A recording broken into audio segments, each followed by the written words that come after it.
Ibadah kita itu betul-betul kita sandarkan kepada Allah.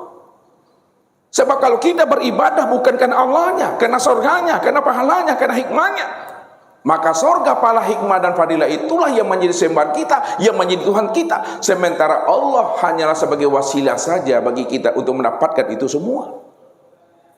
Ini yang mesti kita pahami. Ini yang disebut namanya syirik.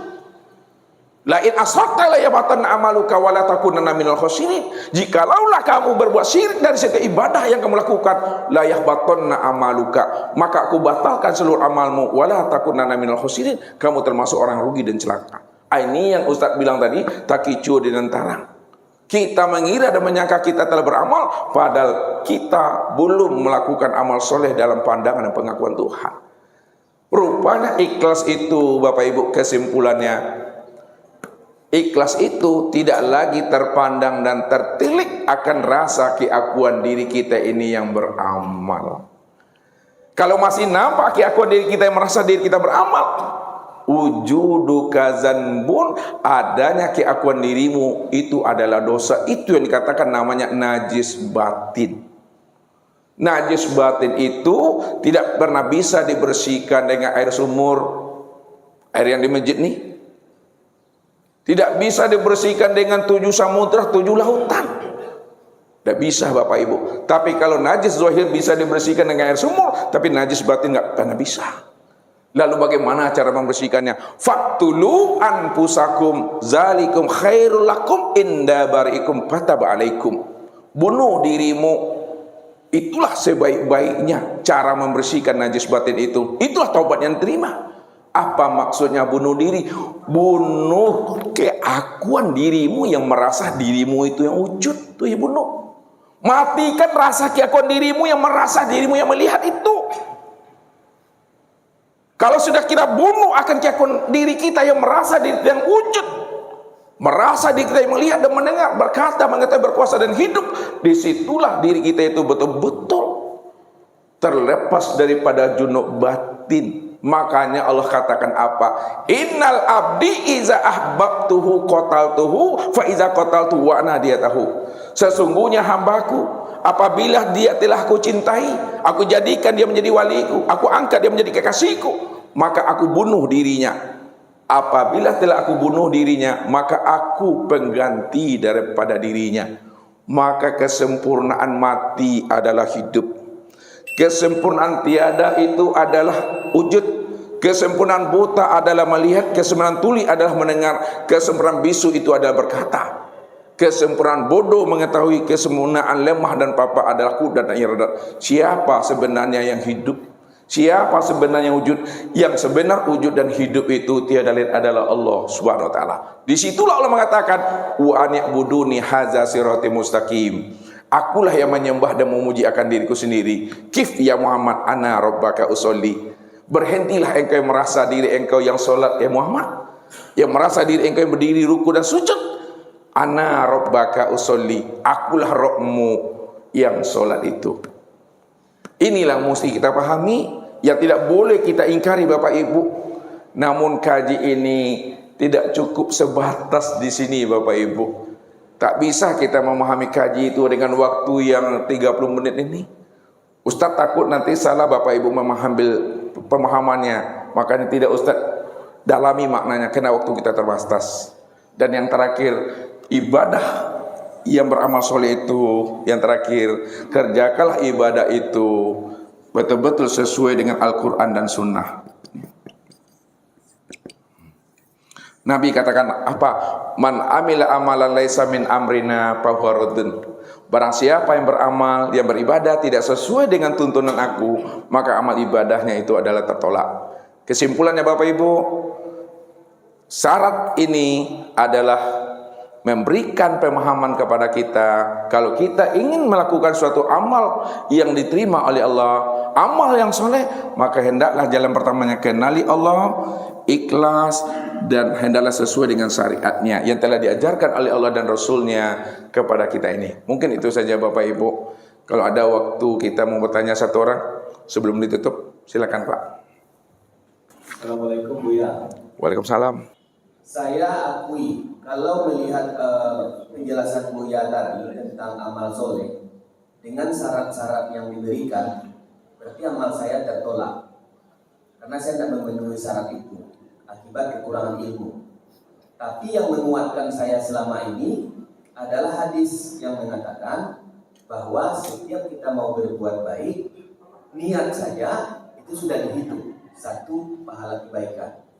Kalau niat berbuat buruk sebelum dilakukan belum dihitung. Kalau tidak jadi dihitung, tertulis lagi pahala. Itu yang menguatkan saya. Jadi bagaimana dengan amal saya selama ini, Buya? Tertolakkah atau ada hitungan? Satu. Kedua, bagaimana cara mengenal Allah itu?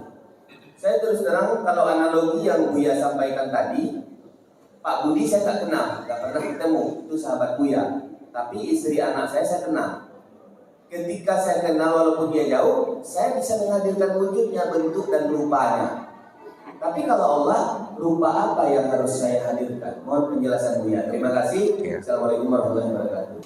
Amal Bapak Ibu diterima oleh Allah karena Allah itu Rahman dan Rahim. Anugerahnya, kasih sayangnya itu ya lebih luas daripada langit dan bumi ini. Ya, Allah katakan apa? Inilah ghafarun liman taba wa amana wa amila sholihan sumahtada.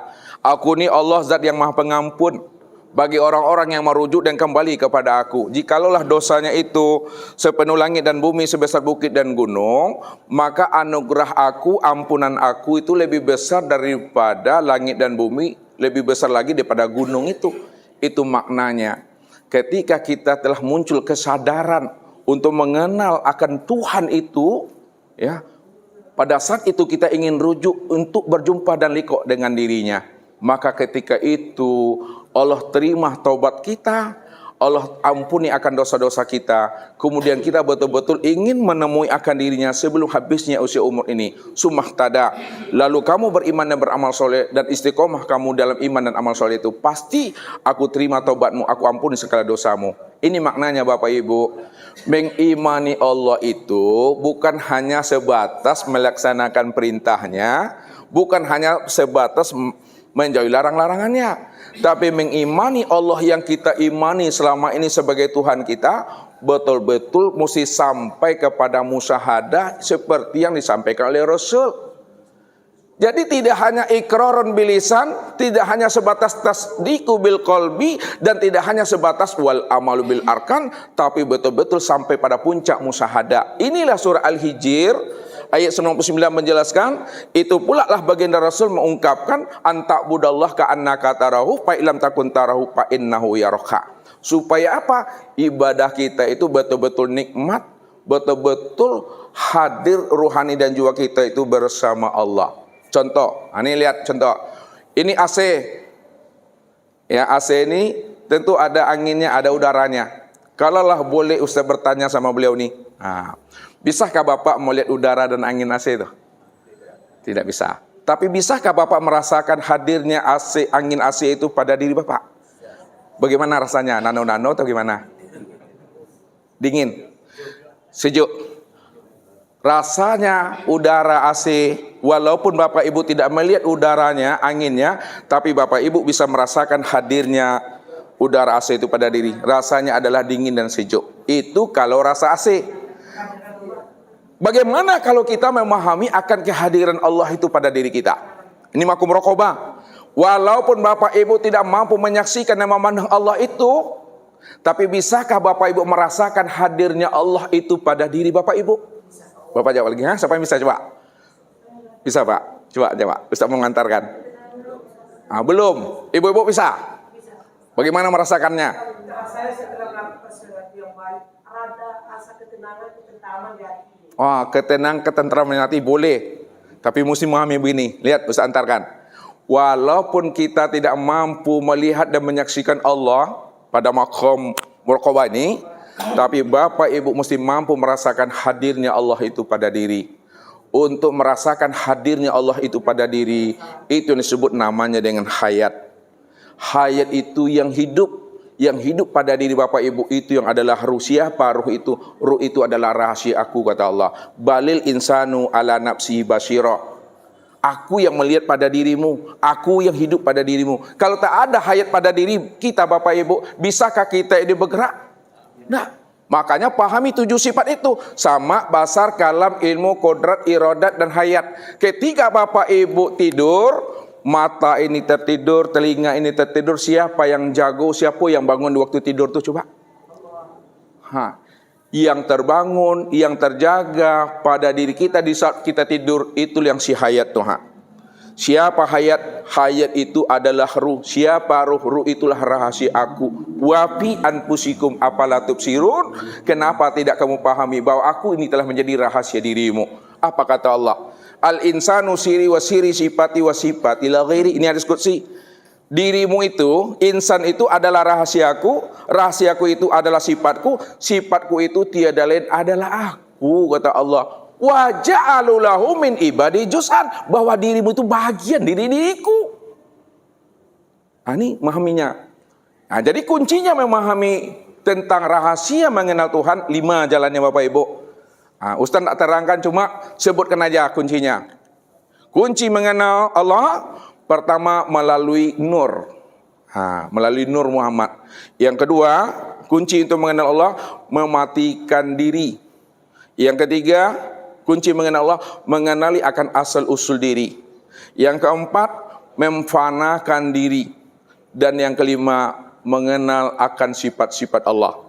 Jadi mungkin untuk jelasnya Bapak Ibu mungkin bisa lihat di YouTube Ustadz, channelnya Tauhid Robani. Situ jelas semuanya.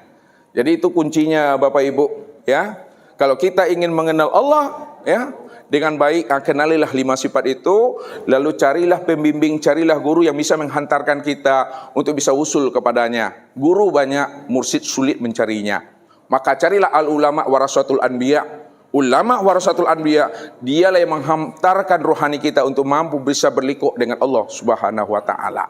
Ya, kaji ini dipertanggungjawabkan dunia akhirat Bapak Ibu. Ya.